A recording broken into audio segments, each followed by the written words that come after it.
restock at Varcheg before we begin this. Right, we are our own kingdom now. Everybody hates us. And we broke off there. Let's start an episode right here, friends. Welcome back again to another episode of Tactical Enlightenment. Our YouTube channel is dedicated to all things Bannerlord related.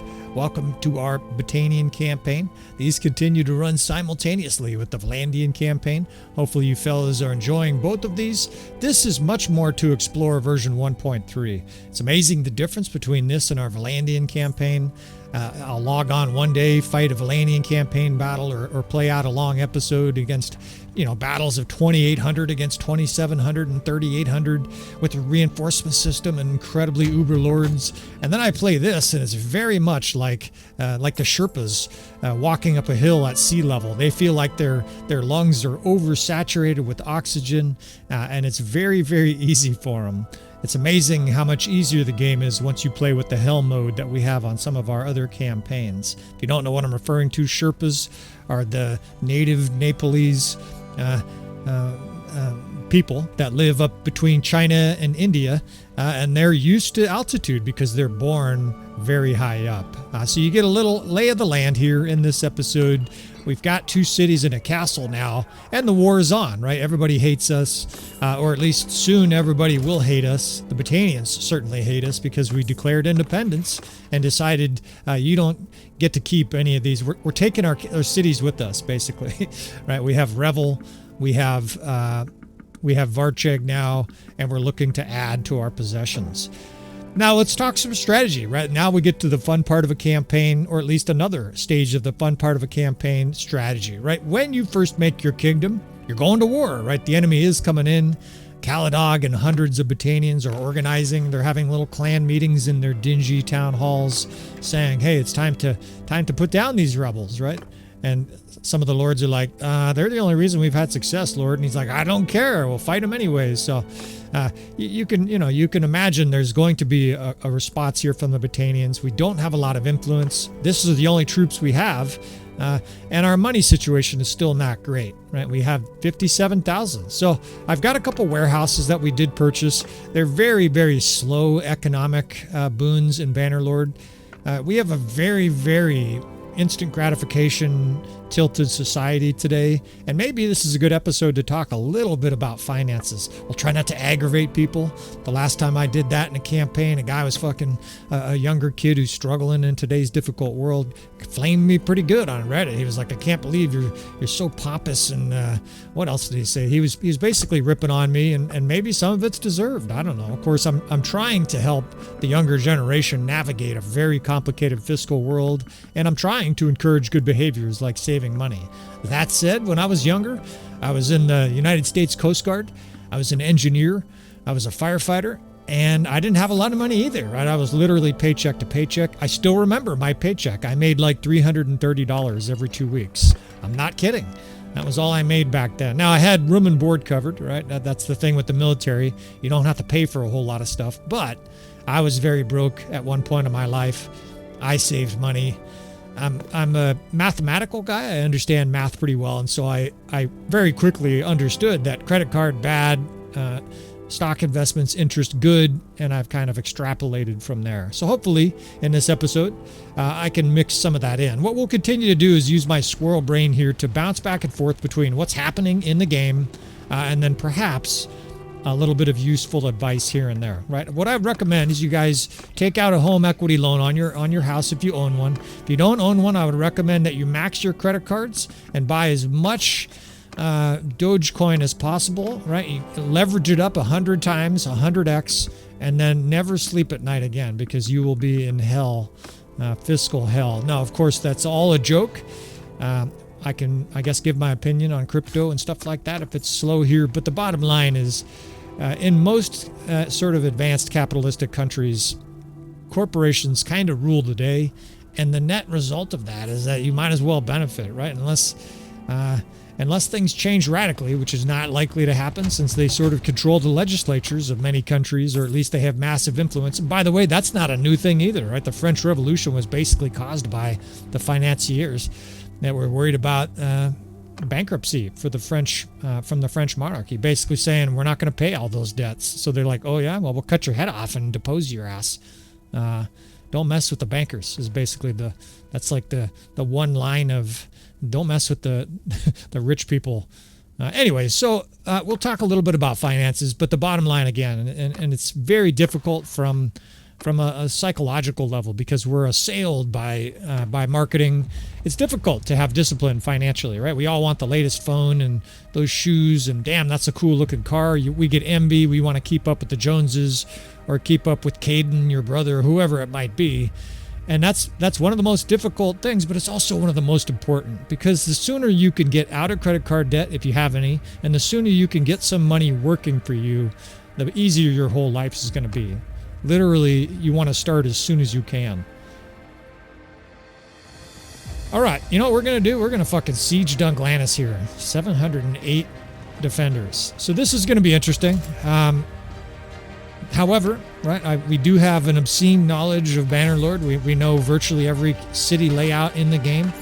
And so, we don't just know virtually, we know every city layout in the game, right? I've basically defended or assaulted almost every city in the game. And one thing I know about Dunklanis, I don't know if you noticed it, but it has tier 1 walls. While they're really short, Dunklanis is kind of situated up on a hill, a little bit like you would picture, what is it, Edoras in the Lord of the Rings, right? The Golden Hall. Here it's the Green Dingy Hall, because all the Botanian cities, for whatever reason, they look like they're just disheveled and poverty is rampant. But the bottom line is tactically, that makes them extraordinarily vulnerable inside the city. This is probably one of the easier cities to assault. That said, we're outnumbered badly here, and there's a decent chance during this long siege setup that we're attacked from outside. I welcome that though, right? We've talked about that before. I think I mentioned that last episode, right? When we went independent, we wanted the Sturgeons to attack us, right? Please attack us. Bring all your troops right in front of us so we can gun them down. Because basically, I made a joke. It's like Amazon. Yeah, bring 24-hour delivery, all the troops here so we can slaughter them. It's too cumbersome to chase them all down. Plus, we're one army. Most of them will just run away from us. Now, this is good, right? You can get info like this on the map. I don't know if you guys can see that, but the Botanians are under siege by the Valandians. So, what does that mean for us? That means there's a decent chance here we're going to be unmolested and be able to essentially set up siege here in a leisurely manner. You want to anticipate the enemy attacking you, and in this situation, we're anticipating not being attacked. The Botanians are busy, right? They're basically being crunched in on multiple sides. It's basically the worst time for a rebellion to happen for Caladog, and of course that was intentional. I saw his armies were in the south. We're hemorrhaging troops here. We're hemorrhaging troops and having kids. How beautiful is that? Well, I mean, you don't want to do both, but we'll take the kid, right? But that was an intentional thing. I saw with our satellite imagery, I saw that Caladog was down there sieging. It wasn't Caladog, but a bunch of Botanian armies. So I was like, oh, okay. Well, we should be able to easily become independent right now. There won't be a gigantic response. Now, this is bad news, right? They're defending. Usually, when armies defend a castle, they're going to win. Look at how many armies of Botania is there, right? It's a long list. And once they're successful, they're going to come our way, right? So we can anticipate, an attack here. But I said it's bad news. It's theoretically bad news. I also said 2 minutes ago we want to be attacked, right? So it's actually just fine. Come bring your diminished, weakened forces here and dash them at the gates of our open field Botanian Empire, right? And they actually lost. What a disgrace. Oh no, they didn't lose. Oh, okay. I guess they're still defending. It looked like they lost, taken prisoner. Oh, no, they didn't lose. I must have misread it. They won. All right, so we're going to have Botanians coming here. That's just fine, right? You guys don't want to see us just do castle siege. You want to see us do big, gnarly battles. I would love to see Caladog roll up with 1,200 pompous troops and slam them into next week. Here they come, right? We'll see what happens. They're chasing down deserters. I love the deserter element, and I think the deserter bands should also merge. I don't know if Tail Worlds can design that, but these deserter bands break off from battles that just finished. And what's nice is they will wander the map and fuck with your villagers and stuff like that, but they're not very dynamic. It'd be great if they could merge, right? There's 3 or 4 of them of 40 units. They merge, and then they siege a castle or something like that. We all have wish lists that are never ending for Bannerlord, but just another idea to throw out there. And of course, you guys feel free to leave comments about that kind of shit. Maybe you think that's a stupid idea. I think the more dynamism, the better, though. And they do listen, right? They've on the Discord channel that I almost sabotaged and got myself kicked out of. There's a bunch of content creators there that they invited us, a bunch of the developers from Tale Worlds. We're a celebrity, I guess. They ask for feedback. They say, what are some things that we need to improve with 1.3? What are major pain points? What are the biggest balance issues, bugs? Give us suggestions. Make a list. Right? So you guys in your comments, not every single comment, but most of the comments I read, or at least I respond to as many as I can. I try to read every comment, and I will try to take that collective feedback. That's exactly what they want, right? They don't want 90,000 suggestions. They want sort of a pulled suggestion list from us content creators, and I'm happy to do so. I love the game, right? And I love the game, and of course this is turning into a hobby job for me. All right, so we siege here. I thought the Britannians would come attack. They didn't. That's disappointing. That's all right. We can add this city to the mix. Now, we got a hole in the wall. That's going to help. But, like I said, the main key to this battle and to sieging this castle, this city, is going to be ranged units. Now, I keep adjusting the 2nd Division. I'm not sure exactly how I want to do it. I like the idea of having crossbow in it, right? You could mix in 37 shield priority archers, and then what you're going to get is a doom stack, basically a juggernaut delta force of ranged units, some Thean champs even, and a bunch of javelins, wildlings, veteran skirmishers, etc. And that division, basically, wherever our infantry is trying to shove a hole, let's see, we need somebody on the ram. We'll assign that 3rd Division. You assign it just by clicking it over the ram, and those guys go there. This 2nd Division is basically going to be in between our archers, infantry that's going into the keep, and then of course our attacking division. Trying to figure what attacking divisions we have here. I like to have a square to shove into it, as we ignominiously showed in the last episode when I got shot in the face, shot in the neck, that you can really puncture castles and cities by just forcing squares through the door. Now, it's interesting, the enemy seem to be blocking the hole better than in the past. And that's again worth a mention. There's all kinds of AI changes that have occurred that we're not going to really understand how they work until they experience them, which is part of the reason we're playing this campaign. A lot of guys have asked for a Britannian campaign. I think it's a very popular culture. But I think also the main reason we're doing this is to explore the very many changes that have happened here with 1.3. Of course, this is supposed to be a foundational upgrade for the DLC. There's going to be changes, I'm sure, for the DLC. The DLC is standalone, right? So you're not going to be able just to pick up your save game. That question gets asked a lot. Unless something has changed, I'm pretty sure Tale Worlds has confirmed that. You won't be able to just pick up your campaign and drop it in the world of the DLC. I do think they're going to try to allow us to import characters, but we'll see. We'll have to see what they set up. Now you can see what we're doing here, right? We're menacing the enemy. We have no reason to go in yet, right? We're going to slowly move up infantry, and if we get a breach, we'll send troops. But we have the ranged advantage, and so these poor bastard Britannians, who clearly Caladog doesn't visit our channel, otherwise he would have more skirmishers and less Britannian raiders. It's not that the other Britannian infantry is not useful. It's that their skirmishers are so deadly. It's basically... you can use, the Falksmen and stuff like that. The Falksmen is a really good shock troop for Tier 4, right? They have a nasty weapon. They swing fast. They're lightly armored, but they move fast, too. But I just think skirmishers and Bannerlord, if you use them right, I mean, the death span tells you that, right? We're just completely immolating the defenses here, and we're not having to work that hard to do so, right? We're suffering a few losses, of course. But we have, I've mentioned it before, we have the ranged advantage. And as soon as you have the ranged advantage in Bannerlord, you win. Right? You should win virtually every battle where you're not hugely outnumbered. Now, I've got enough troops in here to make a breach, but the AI is definitively, I'll say it because I'm trying to note these things for you guys. I'm a Siege experienced player. This AI is doing a vigorous job of blocking and preventing us from getting troops in here. Look at that. They are up stubbornly?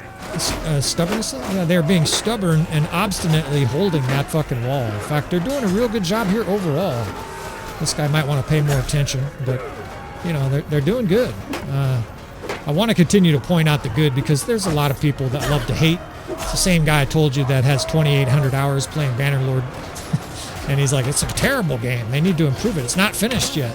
Well, oops. Sorry, dude. We just shot to death one of our companions. He looked like the enemy. He changed his loadout. Of course, everybody's green here, right? Ultimately, can they improve Bannerlord to make it better? Of course. Should they keep doing so? Of course. Right? This is going to be a cash cow for them if they do it right. Can you guys imagine the Darshi and these other cultures, if they add them into other portions of the map and add maybe some really unique units? Tell you what now, what I want to see. I want to see, what are they called? A polymath horse riding. This is a joke, of course. I probably should have told the punchline before I said it's a joke. But I want to see the Darshi be 4 slings at the same time wielding units that use their hands and their feet while they're strapped to a horse. And they have their feet and their hands attached to slings. So they're machine gun slingers that come in and you get pounded with 80,000 rocks.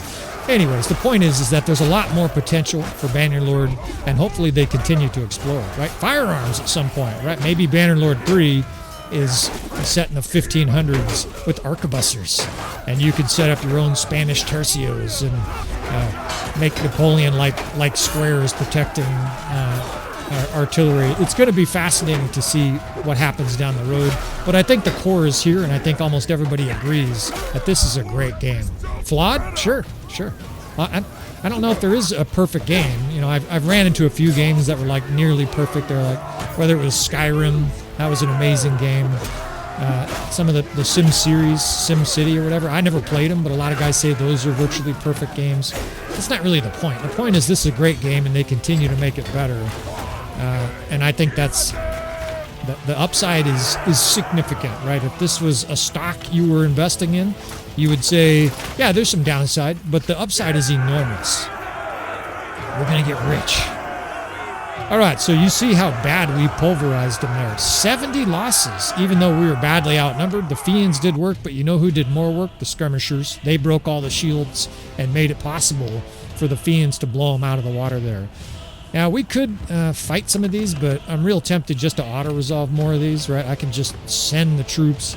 I don't really want to fill the campaign with a bunch of these. I guess we can do this one here since it's sort of important, but I don't want to do this over and over again. So enjoy this one. It might be the last. I'm sure you guys are enjoying. Look, it's thrilling.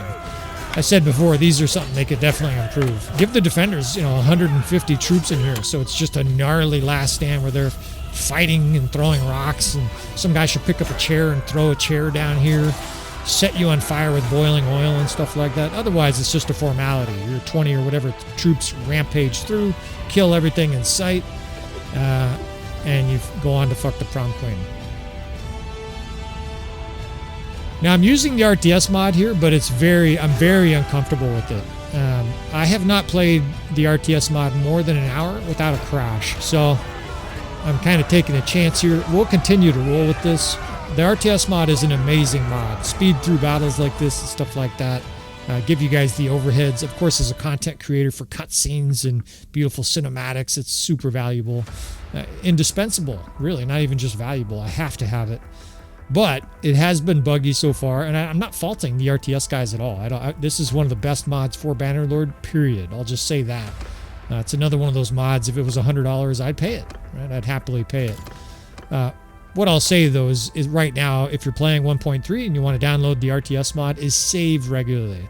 We'll probably save here in 10 or 15 minutes because crashes are happening, right? It's like part of 1.3 right now with the RTS mode. Now we got kind of another sort of insignificant event. I've already made my opinion on that, and I've shared that with Tail Worlds. Make these less often and more consequential, right? Have a riot break out in the city, and they either rebel right now or you have to give all the merchants, 20,000 gold. Make it a hard decision. Then you got to siege their asses down. Then after you siege it down, you're like, do you want to execute the rebels? And that's real close-fistedness right there, right? What's great is they can do all that, right? All of these kind of things may be coming down the road. So, when we say there's problems with Bannerlord, this sucks, that sucks, you don't like this, well, they can work on it, right?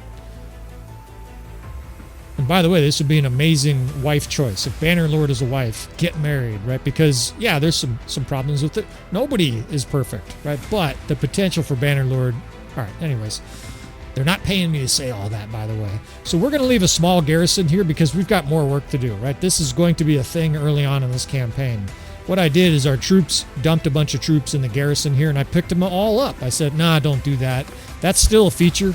The AI is basically trying to help us by doing so. Now we're going to pick up a bunch of these elite troops and head on to the next objective. I think what makes sense the most is Karbantsif. These two cities are right near each other, so I can defend and kind of bounce back and forth. And that's a strategic consideration, right? We want to be able to have our cities close to each other, and all the while we have our buttressed Varcheg defense tucked up in there, protecting Revel, protecting Ostakel Castle. This is not random. This was all premeditated so that our chances of success here were higher. We're starting to get rich, right? We're starting to sell loot left and right. That'll probably have to do here. And now it's going to be on to the next stage. 35,000. You know, I don't want to spend forever selling all this loot, and I do need to keep some of this loot to put on companions.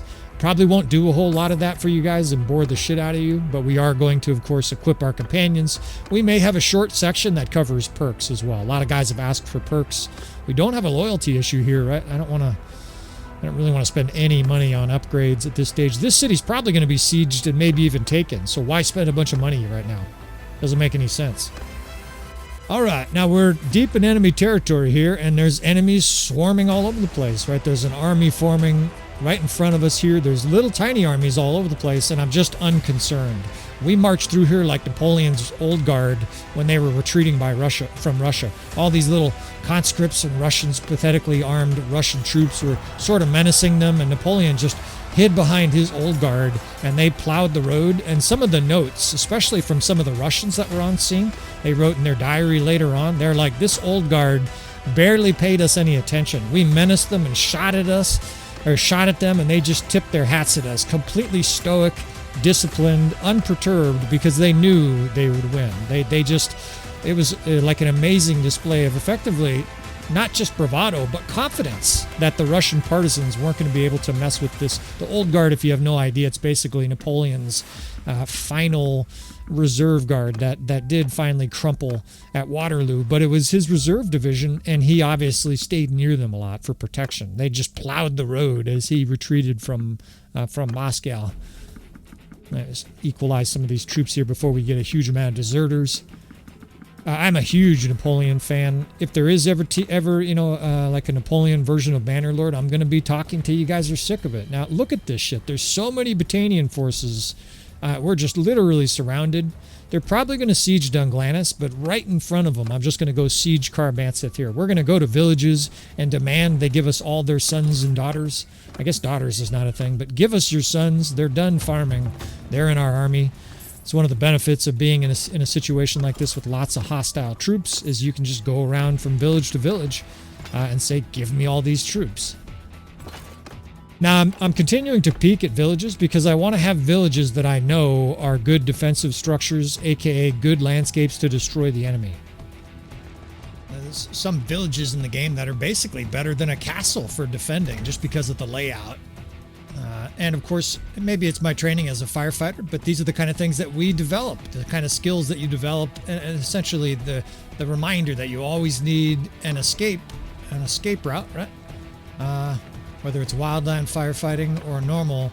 And this is what we've been asking for the last couple episodes, so we finally have it, right? You get all the Battanians in one big glob together, and you exterminate them. Now, it doesn't mean it's an automatic win. In fact, this is probably going to be a hard battle. But we're ready for it, right? We have this Delta Force. This is the equivalent of all those Russians attacking Napoleon's old guard with their terrible crooked mustache, and 1,200 Battanians here. So we're outnumbered, 2.5 to 1, but we're unperturbed. Just like the old guard, we're used to victory, and we need some landscape help. This is going to help, and victory is likely. Now, this is optimal here for a couple reasons. First, it's going to slow down and sort of break up their divisions in cavalry. Second, we're going to be able to use that in a little bit of a peekaboo ridge, right? A bit of a reverse slope decline defense. It's a series of cliffs Of course, I've fought on this battlefield several times, right? Even using this same terrain. So maybe it's a cheat code. This is not designed necessarily to show you how badass we're doing. It's designed to show you the value and the power of Battanian units. And I think so far it's been pretty obvious, right? Now I'm going to back out here because I want to actually change something. I think we have this set differently. Okay, so this is a good point. We want to set this to the highest level. And as I'm setting up our units here, I'll explain why. Homogeneous means you get more of a mix of troops, right? Just like, what is it, homogeneous milk or something like that. We want our absolute best troops at the beginning of this battle. Why? Because we're going to get slammed into by the enemy's best troops, and our reinforcements are probably going to be put in a not terrific position. So you want to make sure you're on highest priority for most battles. I could talk more about that as we go here, but let's set up our lines here. I'm going to do something different here. I told you we're going to use this Battanian cavalry different than most people. We're going to dismount them. We're going to take them off of their horses at the beginning of the battle. And of course, we're going to try to use their horses to clog the enemy up a little bit. Now, I've got two skirmisher divisions and kind of a mixed division in the first. The first division isn't fleshed out like I want it to be. I want the first division to be more hardy infantry. We don't have them yet. However, our fourth division is a crossbow division. That'll do nicely. The reason you have a crossbow division is twofold. First, they're going to run out of ammo before your Fiend champs, so they can charge, form squares, etc. The second reason is because they can form squares, etc., right? It's that etc. part. Those guys can be defensive if we need to. We can use them as a defensive square, stuff like that. Now we're designing a V-shaped formation here that we're going to kite at 45-degree angles backwards in both of those directions, right? Southeast and southwest. And that's basically, we're opening up the trap to this Battanian force. Now we need to conserve ammo here. This is going to be a very difficult battle. But what an onslaught this enemy's facing, right? They're facing this line of rough hills. The cavalry's going to do exactly what I just did, right? They're going to run into something and slow down. Hopefully then our skirmishers can go to work. That line there, the 8th I just made, that's going to be kind of from now on. It's going to be our best skirmishers. We got to get them a good captain assigned soon. All right, so the enemy's quite a ways away here, so I've got some time to talk about some other things. And we've had difficulty with the RTS mod. I don't know if I'll mention it or not, but we crashed. I actually am fighting this battle for the second time. Hopefully that isn't a buzzkill for anybody. It's not like the landscape changed. All the variables were the same. I think they were less Battanians that first battle, so I guess it's a little bit harder now. I'm not going to say whether we won or lost. It doesn't really matter. But the bottom line is the RTS mod, for you fellas out there playing the beta, it's still a little bit unstable. And I actually think I mentioned it like 10 minutes before it crashed. So just keep that in mind. The beta is a little bit awkward. Now we're going to defend the right side here because for whatever reason, this is a change from the first battle. They're putting all their cavalry on our right flank. Now this second division, I'm just putting them in a shield wall there so that the horses are tightly packed. Then you dismount them and put them in a square. And we're going to use that square to play defense, right? While the rest of our ranged units fire away, skirmishers go berserk. You want to have something that slows the enemy down and holds them in place. Now, so 6th, 4th, and 8th. I want 3 divisions that are basically waiting and holding fire. The archers can shoot, right? The 5th and 7th division, there's a lot of Fiend champs. They have 2 quivers. Fire away, right? They can shoot the whole battle. On this side, we have a little bit of a shield and shock, right? We've got a line of cavalry, and this is Javcav. We're going to keep these guys on their horses. What's nice about those guys, they can throw javelins, and it's much more valuable to me than the normal, what is a Battanian horseman? They're tier 5. I would much rather have their Javcav. All right, so here they come roaring up, and I noticed this. We'll just pretend like I never fought a first battle. Look how fast these guys are running, right? They're running like 100 miles an hour. I don't know what's going on here. I'm not using the RTS mod. They're literally running faster than I've ever seen units run before, and the only thing I can guess is they have a speed bonus, maybe even like a 30%, because their infantry is roaring up here like fucking their Usain Bolt. Now, it's actually good for us, right? Because these guys run right into the death maw. They're going to get scorched. And I like it when the enemy doesn't come up all together, right? Anytime the enemy attacks in dribs and drabs, you're going to have better results. All right, so crossbow division shooting. Skirmishers can be set to fire. And the 8th division is really going to be key, right? We're going to have to try to keep those guys flanked. We're going to have to try to keep those guys skirmishing, right? We're going to have to try to keep them kiting. Yeah, That looks good. The 3rd Division is well placed. Here comes the main body of the Britannians, and what a fucking maelstrom they are coming down into. What a hail of death, right? It's just, look at that shit. And they have no archers at the front because, of course, of the ridge. Once they get within range here of the skirmishers, it's just going to be bombs away. For those micromanaged lovers, yeah, move your javelin guys back and forward as they're throwing javelins. Movement makes them cause more damage. So you can move them forward, move them back. If you've got the time to do so, they'll do even more damage. You might want to have 1 division for that to be most effective. And look at that death span. That's a beautiful looking death span here. That square's holding. On the right here, we have that cav division and the shock troop division holding them off. The shock troop division, of course, is probably wailing away with their 2-handed weapons. Just keep pulling this 2nd Corps back right into the maw of death here. And all these Jawal dipshits.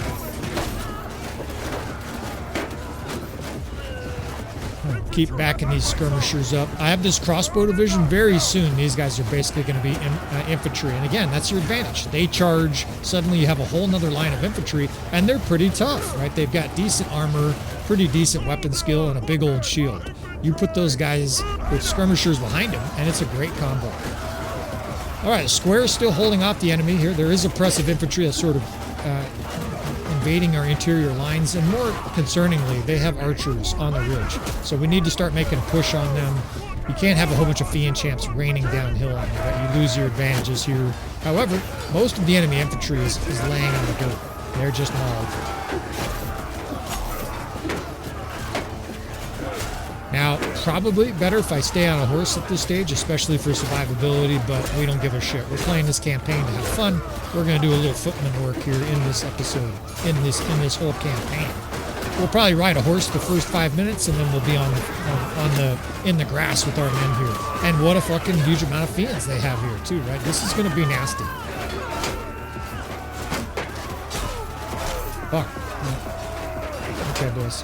Sometimes you're better off just juking than trying to hold your shield up.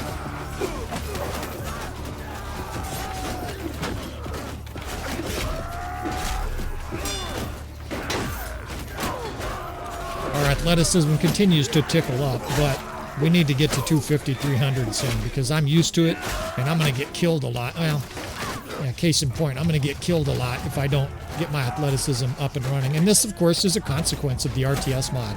Now, I think we're winning. We certainly did major damage that initial exchange, but we're reduced to watching the AI play the last 4 minutes of this battle, and it's unfortunate. This really is something that the base game should allow you to keep playing.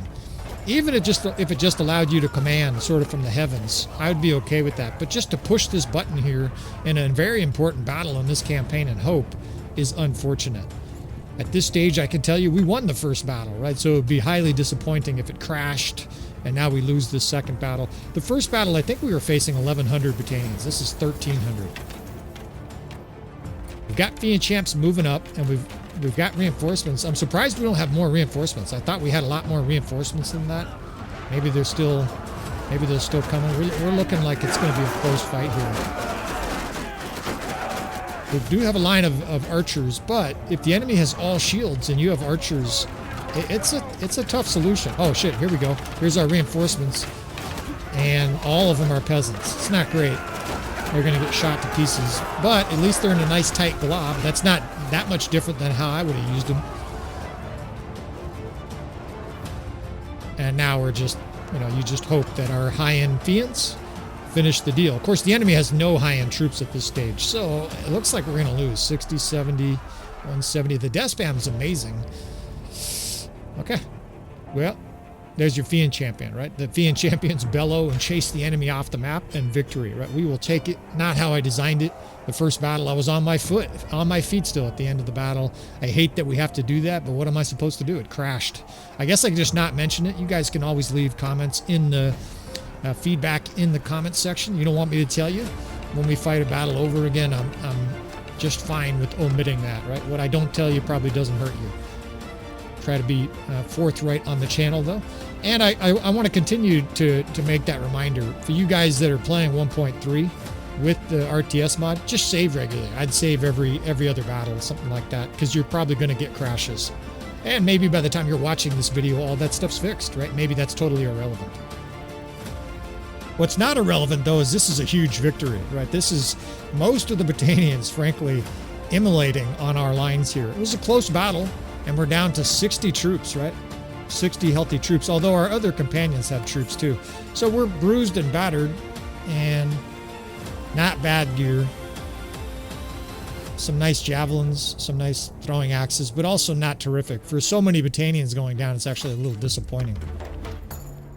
All right, so that was quick, right? Dunglannis is ours. For some reason, we don't have to face the militia. I don't remember it being like that before. Maybe the militia sallied out there in that battle. Right. Right. I like the English accent guy. We'll take that guy, but not yet. We need to make some player clans. That's coming up for guys who want to see player clans, distribution of fiefs. You guys can probably guess, right? One of the primary candidates is Revel. Now, we've been working on the loyalty at Revel, right? We've been doing some policies trying to improve the loyalty at Revel. We'll have to continue to manage that because you can't turn over a city to a vassal that's rebelling, right? Or near rebelling. They won't manage it well. It will rebel. I'm kind of trying to stabilize things here before I jump right to companion player clans. But it's an integral part, essential part of a campaign. We've got our one army here. You can't win with one army, right? Eventually you have to expand. Eventually you need more player clans. This guy has no charm, so we're going to have a very hard time adding other player clans to our kingdom. A lot of guys like to play that route. You know, you charm the enemy. That's a perfectly logical, viable option. I want to kill, though. I like smashing my enemy into oblivion, and it's one of the best points of Bannerlord, is you can play it 7 different ways and still have success. I don't know if I believe it, but I remember reading that a guy never fought a battle and conquered the whole map. Not quite certain. I guess he was a trade merchant and ran around with caravans until he was rich, and then he started buying off nobles, and then they killed for him, I guess. It's pretty cool, though, that you can even conceive of that idea, right? Like that not just it's conceivable, but that it actually might be possible. I think that's amazing. It just gives you 12 different ways to play, right? Maybe you're a conscientious objector and you don't like killing people. If so, the hell are you playing Bannerlord for? But the point is that this game is so variable, so versatile.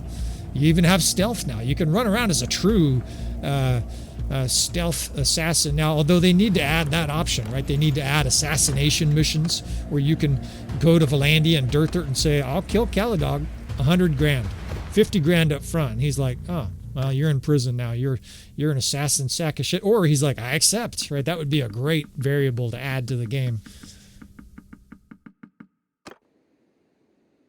All right, so we're bruised and battered here, right? Now what we got to do is rebuild this army, right? We've deposited some garrisons. It's just a necessary step. We've got 80 troops. If a big army loomed up right now, you would see me hide in Carbantheth. We're beat up. We need some time to heal. This is actually good, though, because we are developing healer player clans, healer companions. And so we really do want troops, right? I hear of guys intentionally suffering more injuries so that they can heal their medical skills, stuff like that. I don't think we need to do that with this campaign. We're already playing it fast and loose. What are we, 2 years into the campaign? We're our own kingdom. That's pretty fast, I think. And we're just gonna push forward here. We're gonna go to every single village. I'll probably make a strategic loop, and we'll just tell these villagers, give us your sons and daughters. Oh, you're resisting? Fine, we'll kill you too. Now you can give us your sons and daughters, right? We're gonna recruit a whole bunch of volunteers here. They're voluntold. Get over here. You're joining the ranks. So, you know, the main reason also I'm doing this is that I'm protecting our new little nest eggs. We've got Dunglannis with under 200 defenders, very likely to be attacked. Carbantheth had a bigger militia, not as likely, but still vulnerable, right? So we're going to essentially consolidate our gains, which reminds me financially, right? That's a term they use frequently with the stock market. It'll go up fast. Maybe 3 months it goes up hard, goes up 12-15%, and then there'll be a flat period, which a lot of stock analysts or just talking heads will refer to as excuse me, all of a sudden I'm stuttering like an idiot. A consolidation period where essentially everybody takes a breather, they sort of take literal stock of what's been going on and assess whether or not things, you know, it's appropriate, economic conditions, stock valuations, it's appropriate for stocks to continue to head higher, or whether a retracement is necessary. Now, I'll say that on the investment side, with the pandemic, with COVID, especially in America where they were just giving out free money and people were kind of bored sitting at home, there was a huge influx in guys trading at home with virtually no sophistication. And I don't mean that to denigrate any of you fellas. You know why? Because I'm so unsophisticated. 99.5% of people, maybe 99.9% of people who trade stocks have no business trading stocks. And what I mean by that is even what are called, what are they called? They're called actively managed accounts. Most studies show that professionals underperform the market. Now, while we go around to the villages here, I've got a few minutes to basically explain that, because active and passive management are important to understand before you're paying 3% to a Merrill Lynch or something like that. When you join any one of the brokerages, right, and maybe you got $1,000, you and your girlfriend are trying to save a little money, make a little bit of money with your stocks. Maybe you just inherited $3,000 from your grandmother dying or something like that. Apologies. You want to consider active or passive management, but for most people, passive for sure is the appropriate route. Basically, what the difference is when you go to a Merrill Lynch, a Fidelity, any of the brokerages, what they will do, and I'm going to gamble here, speaking of stocks and gambling, I'm going to run to Varcheg. I've got all these different villages that we can get 10 or 12 troops, but they're really weak troops, and I want to sort of move up troops, almost like the game of Risk. So it is a risk. We're going to run to 2 or 3 villages here. The risk is the distance from Dungannon and Carbantsith. It's going to take me a hot minute to get back there. But as long as we don't get sieged at like the worst point, which would be, right at the doors to Varcheg, we're going to be able to bring a bunch of reinforcements and better troops to the front line, which we will then distribute to these cities and castles. So just to sneak that in here while my mind goes 5 different ways. So just know what we're doing here. We're going to make a broad loop, tell all these villagers all along the way, give us your sons and daughters. And hopefully by the time we get back to, there's Caladog right there. Hopefully by the time we get back to Dungannon, we can reinforce that city and move on from there. All right, you go to a Fidelity. That's the company I use. They're just a big stock trading platform. You can get on there and do whatever you want. You can buy Bitcoin, gold, whatever. When you go there, they're going to try to encourage you on some level, especially if you talk to a person. They're going to try to encourage you to essentially open up what is called an actively managed or an assisted brokerage account, where they invest the money for you, where they make decisions for you based on your risk aversion, based on your goals, your objectives, things like that. I would recommend you don't do that. And the simple reason is that generally it's a 1%, sometimes it's a higher fee. Every year they do that. Every year they manage. So let's say you have $100,000 in there and you make 5% interest that year on your investments. Well, they take a 20th of your, or excuse me, they take a 5th of your earnings, right? You make 5%, they take one of them. That's not terrific, right? Now, the reason I'm saying that is because, like I said before, most people that think they're savvy and try to outwit the market, and they're swing trading, and they buy this stock because it went up, then they sell it and hope to buy in later on at a lower point. Our brain convinces us, damn it, and this is about the worst spot. And what a choice to make here, right? Varcheg is right there. I think we'll just gamble and head to Varcheg.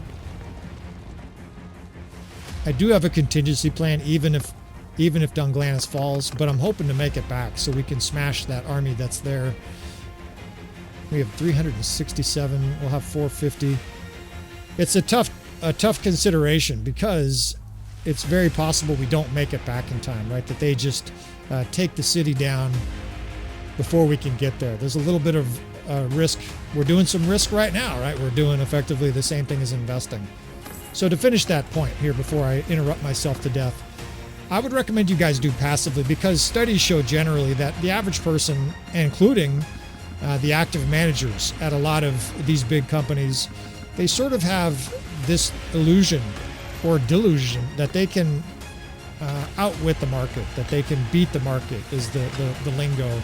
Most people can't, right? Usually it's highly sophisticated, highly experienced people who can better the market. The average, each one of you might be able to do it over 6 months, but you're never going to outperform the market for 15 years unless you're a savant. And guess what then? You don't have a Fidelity account. You're making millions working for, Goldman or something like that. the point is when you join one of these companies, buy indexes. If you've never heard of an index before, just look for the SPY. It's basically the 500 largest companies, I think, in the United States, or maybe they're all global conglomerates these days, and just buy that index. Don't trade it. Don't buy it one day and sell it the next. Just buy some. You're starting to invest and get capital from some of the biggest companies in the world. It's going to have a relatively low volatility. In other words, it's not going to be going wildly up and down, but you're generally going to make money pretty well over the long term. Just buy it yourself. There's virtually no fees. It's very, very small compared to an account being actively managed. Okay, it's still not being sieged. We got a good chance to make it there. And I think in the long run, that's the safest investment advice I can give you fellas, or at least the best advice. You could lose 30% in the first 6 months, right? Stocks can lose 30% in a month. That's just the nature of stocks here. Now, I think we're going to fight this here. I'm going to continue my financial spiel, but I've got a ton. This is not going to be the most thrilling battle here, of course. You guys are like, why are you fighting this? I want to get all our little bootlicker volunteers and stuff like that some licks here, because I'm hoping to get 30, 40, maybe 70, if we're lucky, 50 upgrades from this battle. We've got a looming battle here against the Valandians. I want to get some of these troops upgraded, and it'll give me a minute or two here to finish that point. So when do you start investing? I think you can invest when you have a couple $1,000 bucks, right? $1,000 even. Just make sure it's money that you don't have to have. If your monthly rent check is $1,200, you have $1,200, don't invest it, right? You got to keep that money for rent. But if you're $2,000 or $3,000 or $4,000 in a savings account earning some small amount, it's a good time to start investing. And it's okay, by the way, if the market goes down. Like if you have $1,000 and the market goes down, you know what? It's actually just fine. Why? Because you guys are mostly young that I'm talking to here, right? You young guys, quite frankly, you guys would love to see a housing crash, a stock market crash, because suddenly you can get in at much more affordable, attractive prices. Things are pretty elevated today, and they have been so for quite a while. God, that was the Lord. And it's hard to go down faster than he did. Just kind of rode up casually and shot him off his horse like he was a ragdoll. All right, we're going to spread our forces all the way around here, pound them at range, make them charge, and then collapse on them. That's all I'm going to tell you about this battle. It just doesn't matter. So you can start investing. And then what about liquidity, right? What about access to your funds? If you need that money for rent, you're not doing an IRA, right? You're not doing one of the investment advices where it's, you see these peasants moving in. Let's move these guys back. These guys will get slaughtered. Get out of there, boys.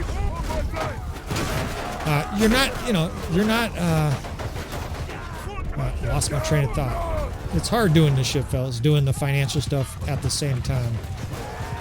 Oh, so 401ks, right? I would say you're not really doing 401ks in a large measure early on, because that money is money you can't use. I would say you're doing a 401k once you and your girlfriend, you and your wife, you and your partner are starting to make some good money, where you have a little bit of extra money each check. Then I would recommend you start doing an IRA. An IRA is essentially a tax-saving device where you get tax breaks up front, and that money is put away for your retirement. Most of us are going to need a lot of money in retirement because we're actively draining our Social Security system. 15 minutes. This episode's going to be 50 minutes. You know what, friends? We're going to break it right here at this village. I'm going to start a new episode, so all the normal things I ask of you fellas at this stage of a campaign, or at this stage of an episode, please hit that like button. If you want to see more from the channel, you want to subscribe, now's your opportunity. Hit that notify button. With all that said, friends, I will see you guys next time.